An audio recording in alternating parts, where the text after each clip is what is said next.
Welcome to the channel. We're thrilled to have you here for another exciting story. Before we dive in, we'd love to know where you're watching from. Drop a comment below and share your location with us. If you enjoy the story, don't forget to hit that subscribe button and turn on notifications so you don't miss tomorrow's special tale. We've got something unique lined up for you, and trust me, you won't want to miss it. So sit back, relax, and let's get started with today's venture. The shocking moment a CEO realized his wealth couldn't buy respect. Ethan Westfield, a 42-year-old CEO, was the kind of man who was used to getting everything he wanted. His life was a seamless blend of luxury, power, and success, all built from decades of hard work in the corporate world. Ethan had climbed the corporate ladder with a drive that few could match, and now, as the head of a multinational company, he was accustomed to seeing the world bend to his will. Money was never an issue for him. It was merely a tool, a weapon, that opened doors and smoothed over any obstacles in his path. It was a bright, sunny afternoon when Ethan arrived at Buckingham Palace with his fiancée, Emma. She was excited, her eyes wide with admiration as they approached the historic gates. But Ethan was hardly impressed. He was used to grandiose architecture and had seen far more impressive buildings throughout his life. Buckingham Palace, in his mind, was just another old building, a relic of the past that had outlived its usefulness. To him, the palace was a symbol of outdated tradition, something that could be converted into luxury condos rather than remaining as a museum piece for tourists. As they walked through the ornate gates, Ethan looked around with a sense of disdain. Tourists from all over the world were gathered, eager to snap photos of the iconic British landmark, some clutching guidebooks and others huddled in groups with cameras raised high. But to Ethan, they were all the same, eager to photograph an image of the past that no longer had relevance. He couldn't help but roll his eyes at the sight. Emma, however, was genuinely excited by the historic significance of the place. "Isn't this amazing? Just think of all the history here," she said, her voice filled with enthusiasm as she looked around at the grandeur of the palace grounds. Ethan's response was a dismissive grunt. He checked his watch, the gleaming timepiece on his wrist, worth more than most people's monthly salaries. "It's just a building, Emma," he said with a shrug. "An old, inefficient building that should have been turned into condos decades ago. Look at these people," he continued, gesturing toward the tourists around them, "acting like they're seeing something special. It's all just elaborate theater designed to separate tourists from their money." Emma's face faltered, her enthusiasm dampened by his cold words, but she refused to let it completely ruin her day. "But the royal guards have been protecting the monarchy for centuries," she said, trying to explain. "It's not just theater. These are real soldiers trained for combat, not just standing there for show." Ethan scoffed. "Spare me the Wikipedia article." He cut her off sharply, dismissing her attempt to explain. He pushed past a family who had stopped to take pictures, offering them a cold stare that made them quickly back away. His entitlement was palpable, and to him these people were nothing more than distractions standing in his way. They soon approached the area where a royal guard stood at perfect attention. The guard's scarlet tunic and bearskin cap gleamed. In the sunlight, his ceremonial rifle held with precision. Ethan's expression twisted from one of indifference to something more contemptuous. He couldn't resist making a mockery of the guard's stance. "Now this," he said loudly, drawing the attention of several nearby tourists. "This is the ultimate example of outdated British inefficiency. A grown man playing dress-up while the taxpayers foot the bill. Look at him," Ethan continued, circling the guard with a smug smile. "What is that thing anyway? A dead bear? How very progressive." His words were calculated to draw attention and to provoke. His voice carried across the courtyard, leaving a trail of uncomfortable silence in its wake. Several tourists shifted uneasily, casting side glances at Ethan as he continued his tirade, mocking the soldier who stood completely unmoved. Ethan's amusement grew as he saw the discomfort in the crowd. Emma stepped closer to him, her voice low and urgent. "Rich, please," she whispered, trying to calm him down. "These guards are active-duty military personnel. That uniform represents centuries of tradition and service. But Richard was beyond hearing her. He had gone too far in his mocking now, and there was no stopping him. What exactly is he guarding against? He sneered. Selfie sticks? The, terrible threat of tourists with questions? Maybe he's defending the monarchy from the dangerous advance of the modern world. Ethan pulled out his phone, checking his emails theatrically, while making sure the royal guard was still in his line of sight. Back home, our military does actual work, he continued, ignoring Emma's attempts to intervene. Patrolling.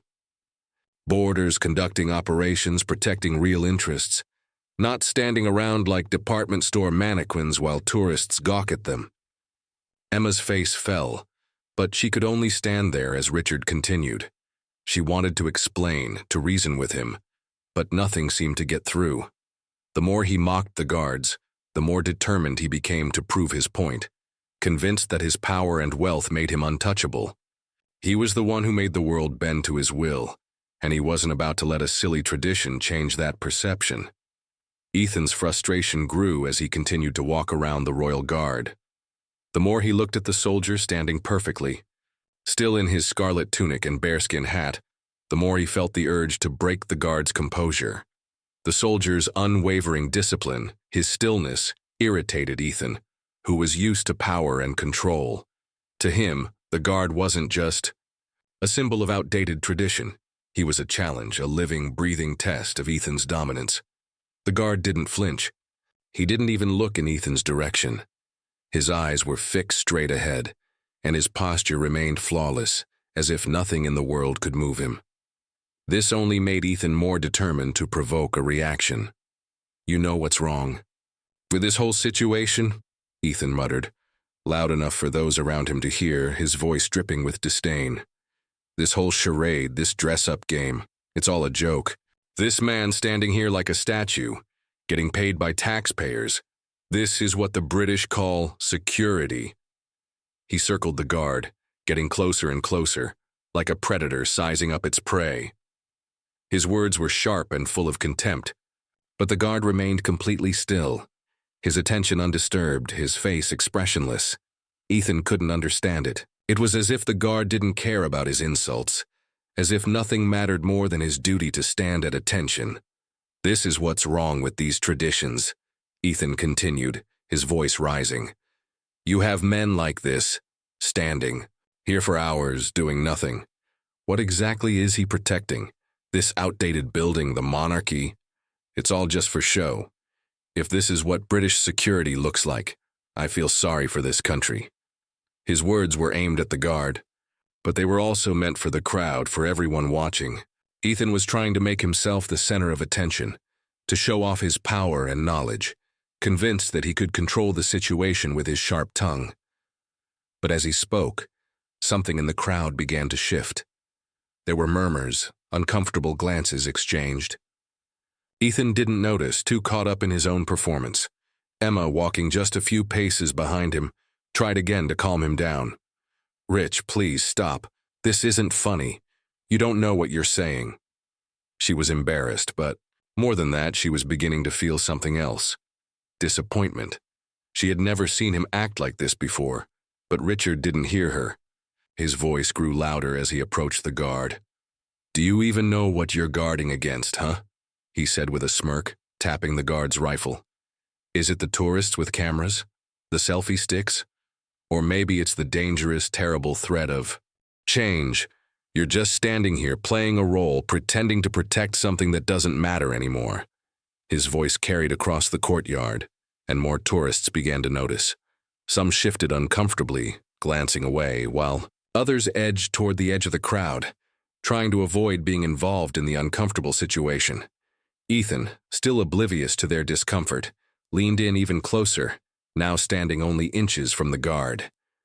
He waved his hand dismissively, as if the soldier was just another object to be disregarded.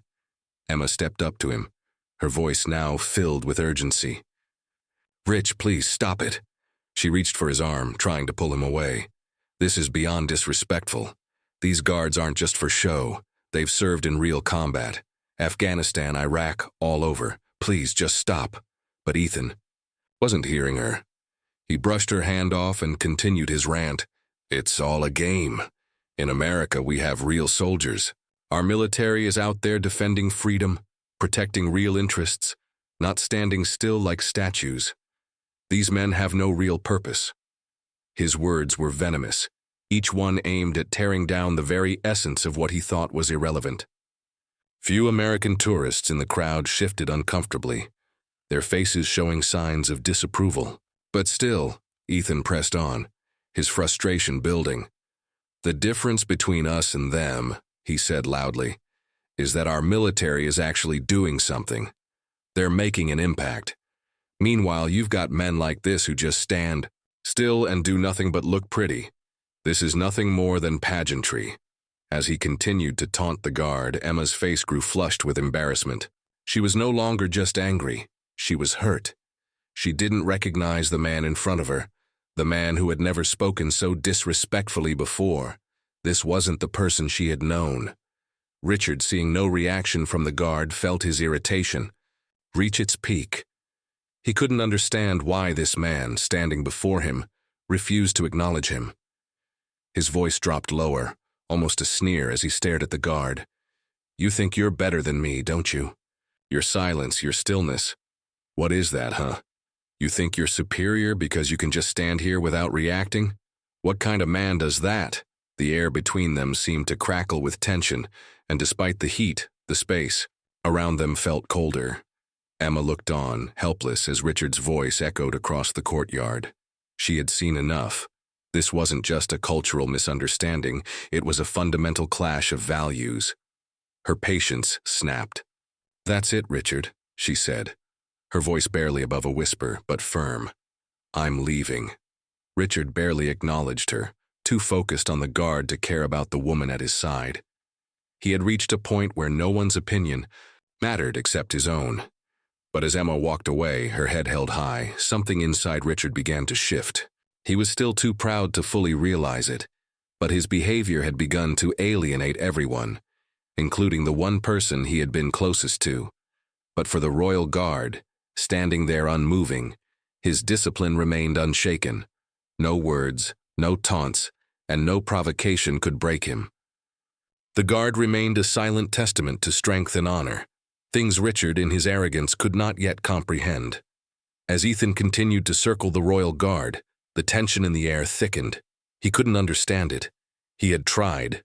Everything mocking, taunting, and even physically invading the guard's space. And yet, the soldier remained completely still. The guard's silence, his unwavering composure, seemed to only fuel Ethan's frustration. It was as if he was being ignored, like he was nothing more than a passing nuisance to the soldier. But for Ethan, this was personal. His ego had been bruised, and he wasn't going to let it slide. You're really not going to respond to me, huh? Ethan said loudly, his voice dripping with sarcasm. I'm just some guy in a suit, and you're just a man in a ridiculous uniform standing there doing nothing. What kind of soldier just stands still like this, pretending to be important? His words cut through the air, loud enough for the growing crowd of tourists to hear, and several began to glance over in discomfort, sensing the escalating tension. Emma's face was flushed with embarrassment as she watched Ethan's behavior spiral. She had tried to intervene earlier, but now she could feel the situation getting out of hand. Her heart sank as she realized that Ethan wasn't just mocking the soldier. He was mocking the very ideals of duty and service that she held dear. But Ethan was too deep into his tirade to care about her concerns. His need to assert dominance over the guard, to break his discipline, had taken over. Ethan leaned in closer, his voice lowering with mocking disdain. What is this? Some kind of performance art? He sneered. How much does the British taxpayer pay for this nonsense? How many of these soldiers actually do something useful? Back home, we have real soldiers, men and women who serve actual purposes, not just stand around for photo ops. We're not stuck in some medieval fantasy.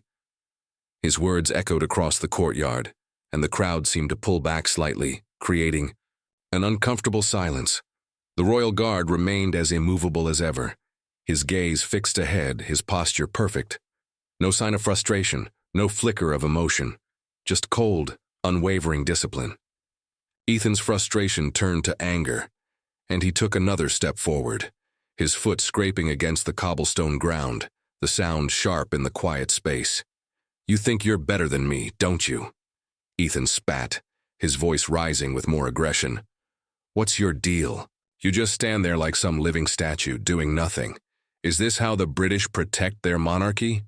With a bunch of men in costumes pretending to guard a building? Give me a break." Still, the guard didn't react. He didn't move a muscle, didn't even acknowledge the insults being hurled at him. Ethan's anger boiled over, and he stepped even closer, now standing directly in front of the guard. He raised a hand and waved it inches from the guard's face, hoping for some kind of response. "Come on, move. Do something. You can't just stand there forever. It's pathetic." The crowd had grown quiet, the initial amusement fading as the situation escalated. Some tourists shuffled uneasily, while others watched, captivated by the tension unfolding before them. Emma's stomach churned with discomfort. She could see what was happening. Ethan wasn't just trying to provoke the guard. He was trying to break him, to make the soldier crack under pressure, to prove that his wealth, his status, could make even the most disciplined person bow to him. But the guard remained unmoving, like a stone wall. "Do you think this is a game?" Ethan barked, his voice full of contempt. "You're just a joke. You're not protecting anything. You're not even fighting for anything real. You're just standing there, playing dress-up for tourists like some kind of sideshow. This is embarrassing. The real world doesn't work like this. I'm the one who makes decisions. I'm the one who's in control." The more he spoke, the more Ethan's words dripped with venom, his need to prove superiority clouding his judgment. But despite everything, the royal guard did not flinch. He remained steadfast, his eyes fixed ahead, his face still as stone. This only infuriated Ethan further, but Emma could see something beginning to change in the way the crowd looked at the situation. They weren't looking at the guard with discomfort anymore. Now there was a sense of quiet respect. Ethan, still trying to provoke a reaction, raised his voice one last time. "You think you're better than me because you can stand still in a silly hat? You can't even move. I could buy your whole life with a fraction of what I make in a year. And this is how you choose to spend your time?" He stepped forward, so close now that the guard could likely feel his breath. He was desperate for the soldier to react, desperate to break him. But the soldier stood like a mountain, unmoved, unshaken, and unwavering. It was at that moment, as the silence stretched on, that the full weight of the situation seemed to settle in. Ethan had expected the guard to break, to show some sign of weakness, but all he had received in return was an unyielding silence and discipline. For the first time, Ethan felt the frustration of his wealth and power being meaningless. He had tried everything, mocking, pushing, taunting, and yet nothing could break the royal guard's resolve. It was a stark, humbling reminder that some things, no matter how much power or money one has, cannot be bought or broken. Some things, like discipline, respect, and honor, are earned and unshakable no matter how hard you try to challenge them.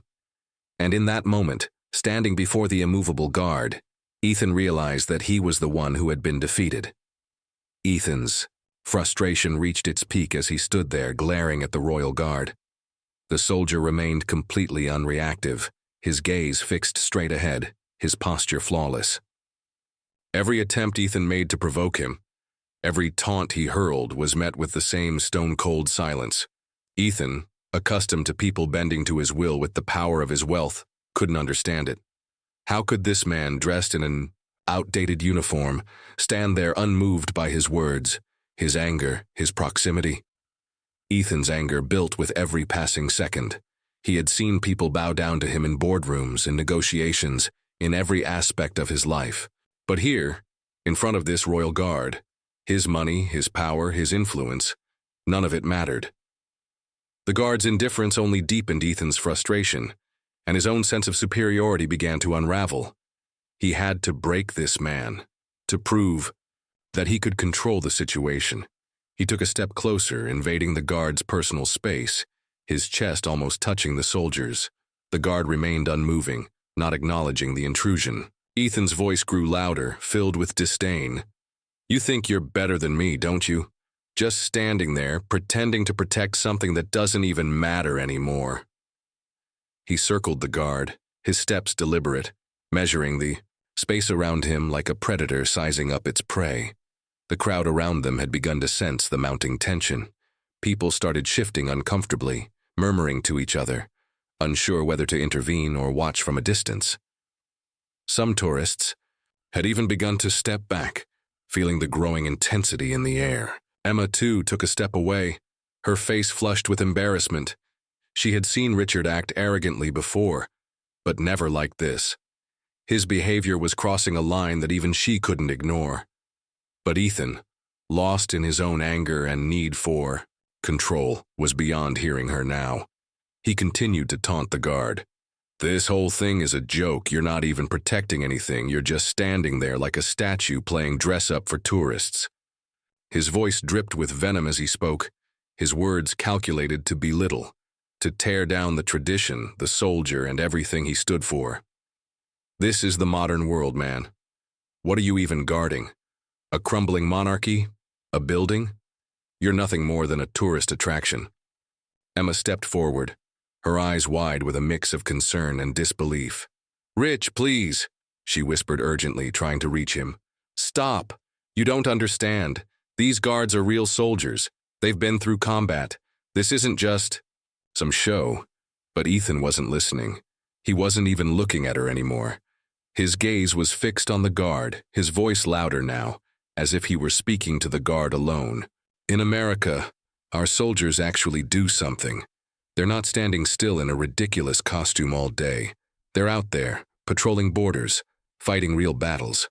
His voice was full of contempt, and the mocking tone only grew more pronounced as he drew closer to the guard. "You're nothing compared to that. Nothing." He took one more step, standing right in front of the guard, his face inches from the soldiers. The heat of the day was unbearable, but the guard's posture never wavered. He didn't flinch when Ethan moved closer, didn't acknowledge the taunts. The silence stretched, and with it Ethan's patience wore thinner. His chest was heaving with frustration now, his face flushed with anger. Is this what British strength looks like? A man in a silly hat, standing still, not moving, not doing anything? Tell me, what are you guarding, really? The crowd, which had once been entertained by Ethan's brash performance, was now growing uneasy. A few tourists exchanged nervous glances, some even murmuring to one another. But Ethan didn't care. In his mind, he was on the verge of proving a point, that his money, his power, could break anyone. And yet, the royal guard remained unmoving, impenetrable, unaffected by everything Ethan had thrown at him. Emma, watching from the sidelines, felt a sharp pang of disappointment. This was not the man she knew. She had always admired Ethan's intelligence, his drive, his ambition. But now, standing there, watching him mock a soldier who had given his life to service, she was seeing a side of him she couldn't ignore. A side that was so consumed by pride and arrogance that it had overshadowed any sense of respect or humility. Ethan, desperate for a reaction, moved even closer to the guard, now almost chest to chest. His breath quickened, and with a final, mocking gesture, he waved his hand in front of the guard's face just inches from his nose. "Well, aren't you going to do anything? Aren't you going to react? Just move. Do something." His voice was a low growl now, frustration and contempt oozing with each word. "You think you're better than me because you stand still?" But still, the guard did not move. His eyes remained fixed ahead, his hands clasped firmly on his ceremonial rifle. The silence between them felt heavier now, the weight of the guards, stillness and discipline pressing down on Ethan, and for the first time in a long while, he felt something shift inside him. His usual sense of control, the power he had always wielded so effortlessly, seemed to slip through his fingers. Ethan wasn't the one in control here anymore. As the tension built, Ethan felt a strange, unsettling shift in the air. The royal guard, unmoved by all his provocations, was still standing there, silent and unflinching.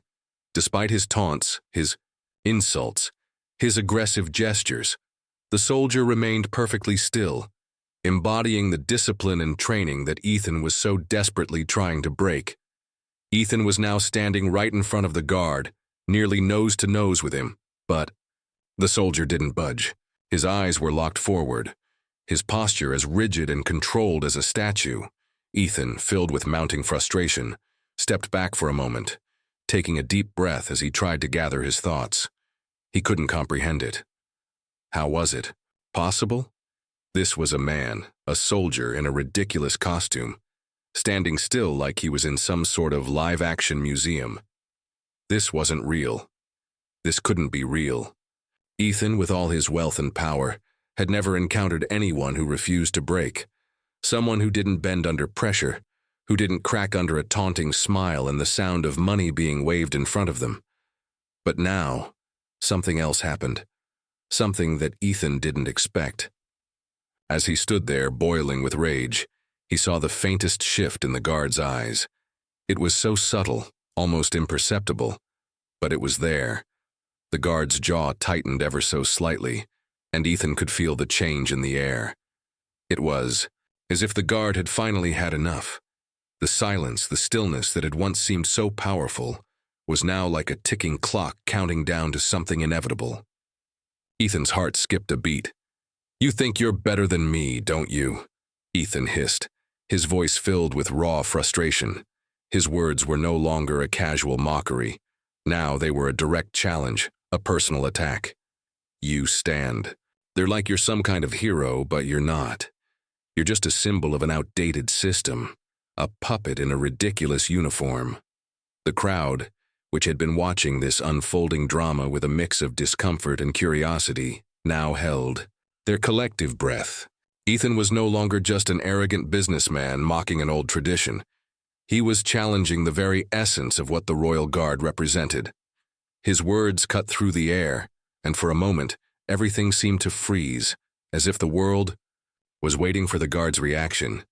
But the guard, still with that stone-cold expression, didn't respond. Instead, he stood perfectly still, his hands gripped tightly around his ceremonial rifle. Ethan's frustration, however, was now at a boiling point. He couldn't understand why this man wouldn't react. Was he immune to insults? Was this the strength of the military discipline that Emma had tried so hard to explain? Ethan felt the anger rise in his chest. This wasn't just about winning anymore. This was about his ego. This was about proving that he was superior, that his money and power could break anyone. With a sneer, Ethan stepped closer once again, his face just inches from the guard's. "I bet you won't even blink, will you? Just like all the others, you're stuck in your little act, pretending to be something you're not. You don't protect anyone. You don't do anything real. You're just standing there, holding a prop. That's all you are." The silence that followed was deafening. Ethan could hear his own heartbeat, his breath quick and shallow as he waited for a reaction, any sign that the guard was breaking. But there was nothing. The guard stood as unmoving as ever, his eyes never straying from the distant horizon. Ethan's pulse raced, his mind spinning. How could this man just stand there, unaffected by everything he was saying? It was maddening.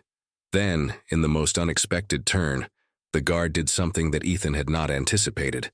The smallest shift in posture, a barely noticeable movement, but enough to send a shock through the crowd. The guard's shoulders squared. His grip on the rifle tightened just a little, and for the first time, his eyes flicked slightly in Ethan's direction. Ethan froze, a chill running down his spine. The guard hadn't broken, but something had changed. The energy in the air shifted. It was then that a senior officer, the captain of the household division, appeared in the distance. His pace was measured, deliberate, and the crowd parted instinctively as he approached, his presence commanding respect. Ethan's smirk faltered slightly as he took in the new arrival, but he quickly regained his composure, confident that his wealth and status could still win the day. But as the officer reached the guard, the captain's gaze fell on Ethan, and a sense of unease washed over him. The captain, with the calm authority of years of service, addressed the situation with quiet professionalism. "What happened here?" he asked, his voice steady. The guard, without moving, responded in a tone so calm and measured that it sent a shiver down Ethan's spine. The civilian engaged in deliberate harassment, the guard said. His actions culminated in a physical assault on a member of the Queen's Guard while on duty. Ethan's expression shifted from defiance to realization. The guard's voice carried the weight of the situation, stripping away all of Ethan's bravado. He hadn't just been mocked, he had crossed a line, and the consequences were about to unfold. The Royal Guard's composure, his ability to withstand the taunts and insults, had proven something far more powerful than Ethan's wealth. Discipline, respect, and honor were not for sale. As the situation unfolded, Ethan stood there, his earlier confidence evaporating. He had tried to break the Royal Guard, but it was he who had been broken. And it was clear now. Respect could not be bought, and Ethan had learned that lesson the hard way. We'd love to hear your thoughts on this dramatic confrontation. What did you think of Ethan's behavior, and how the Royal Guard responded? Do you believe that someone's discipline and honor, like the Guards, can stand strong in the face of disrespect? Or do you think Ethan's power and money should have made a difference? This story raises important questions about respect, power, and self-control. Ethan believed his wealth could break anyone, but the Guard's unwavering discipline proved that some things, like honor and integrity, cannot be bought. What do you think? Have you ever had an experience where money or power couldn't solve a problem for you? Or perhaps you've seen someone stand their ground in a way that made you truly respect them? We'd love to hear your stories in the comments below. Do you agree with Ethan's actions? Or do you think the Royal Guard handled the situation with the strength and dignity he deserved? Share your thoughts, and let's start a conversation about respect and discipline in today's world. Don't forget to like, subscribe, and hit the notification bell so you won't miss out on more powerful stories like this one. We look forward to reading your comments.